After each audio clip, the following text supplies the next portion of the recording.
Professor Joseph Caprini and Professor Manuel Monreal. You know, there's rarely we have two fantastic experts in venous thromboembolism, and with the two of you together, what will be your perspective on why is VTE an important illness? Speaking as a surgeon, there are a lot of problems and complications that occur after surgery. You've often heard the expression, the operation went well, but the patient died. But there is one complication that can be prevented postoperatively, and the number one preventable cause of death after surgery is venous thromboembolism. And as a result of that, people need to devote time and energy to trying to prevent that number one problem, because that's something you can do something about. If you give prophylaxis, you reduce the incidence to 0.1%. Without it, the risk of death could be 5 to 10%. You didn't ask us why myocardial infarction or stroke are important. You just asked for venous thromboembolism, for pulmonary embolism, and I have to recognize that we performed a large study demonstrating that for every patient with pulmonary embolism, there are 3 patients with myocardial infarction, 3 patients with stroke. So pulmonary embolism is less common. It's more severe in terms of mortality. There is 1 fatal PE for every 2 fatal myocardial infarctions or stroke. So it's less common but more severe.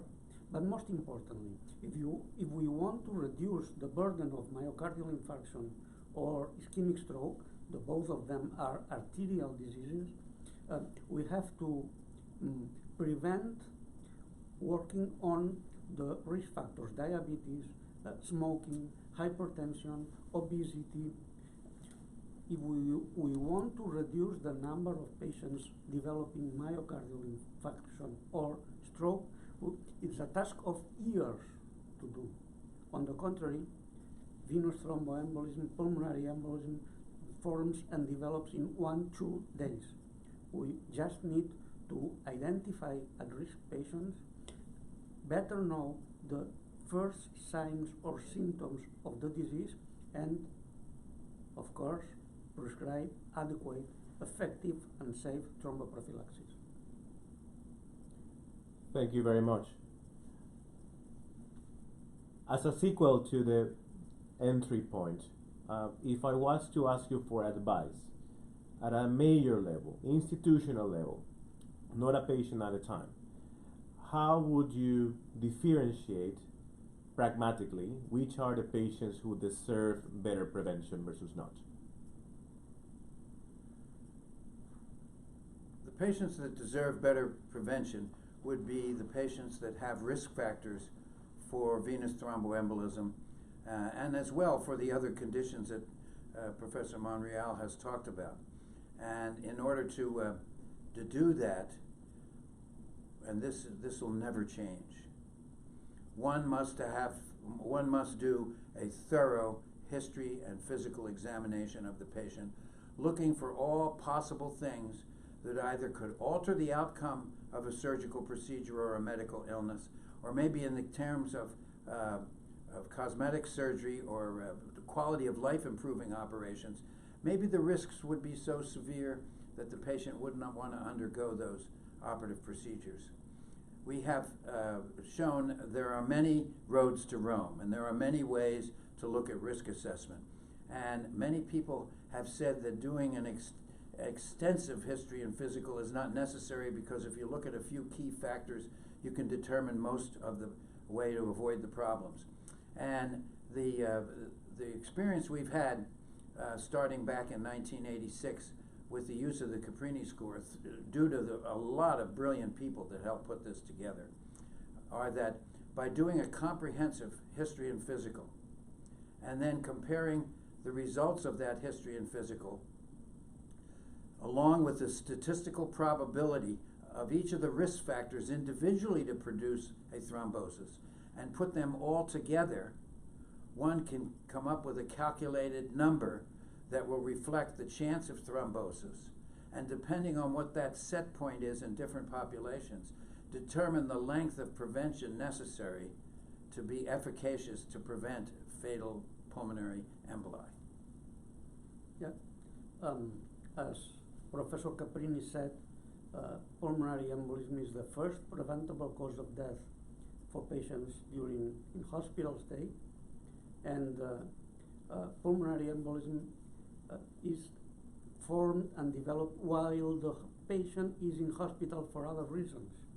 So if the hospital helps to produce the disease, and PE is the leading cause of preventable death, we are, all of us, obliged to properly, adequately identify at-risk patients using the Caprini score and to prescribe them the effective and safe thromboprophylaxis.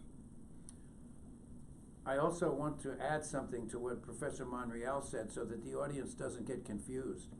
While there may be more myocardial infarction deaths after surgery, they're not all as preventable as fatal pulmonary emboli. Most of the fatal pulmonary emboli are preventable with proper prophylaxis.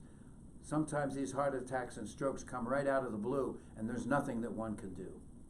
Absolutely. Thank you very much. So thank you. Now we've touched base a little bit on why is it important, a little bit on how to stratify the patient. What about the what?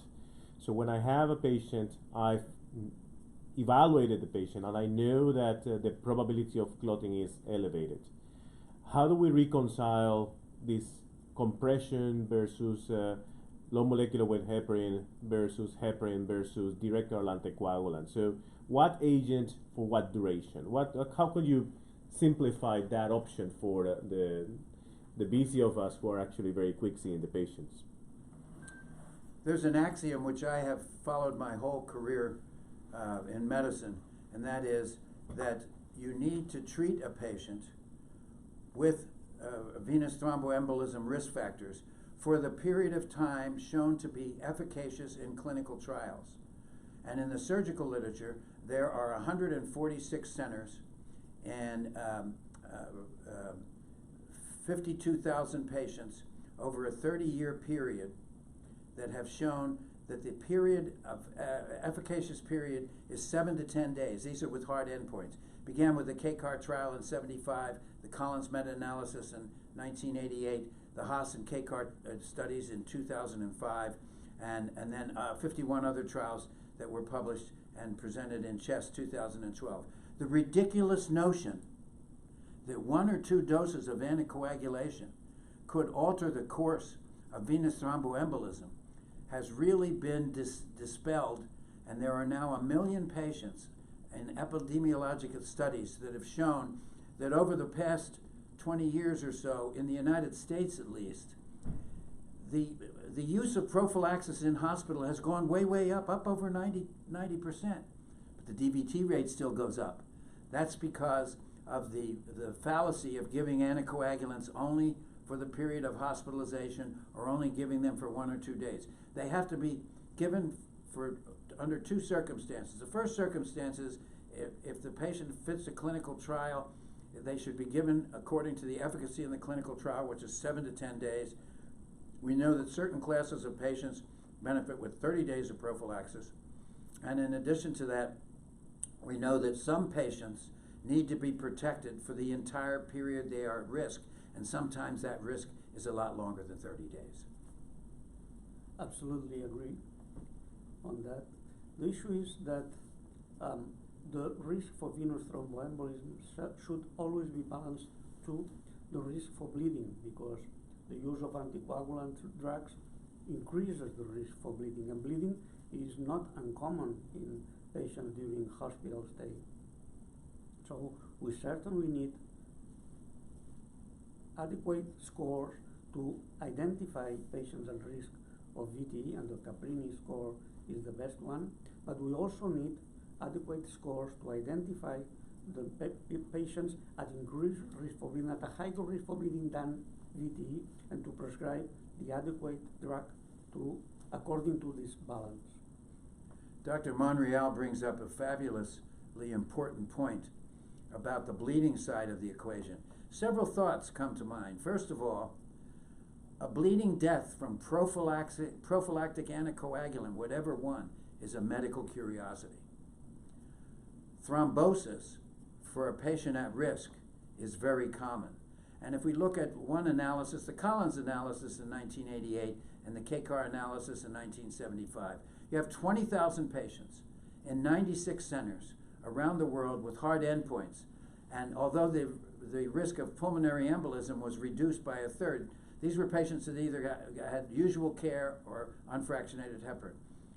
The death rate from pulmonary emboli is cut by a relative risk of 66% in the heparin group. And there's no difference in bleeding deaths between control and given the unfractionated heparin. Now, that is not to say that bleeding isn't important, and there are a number of contraindications for using anticoagulation.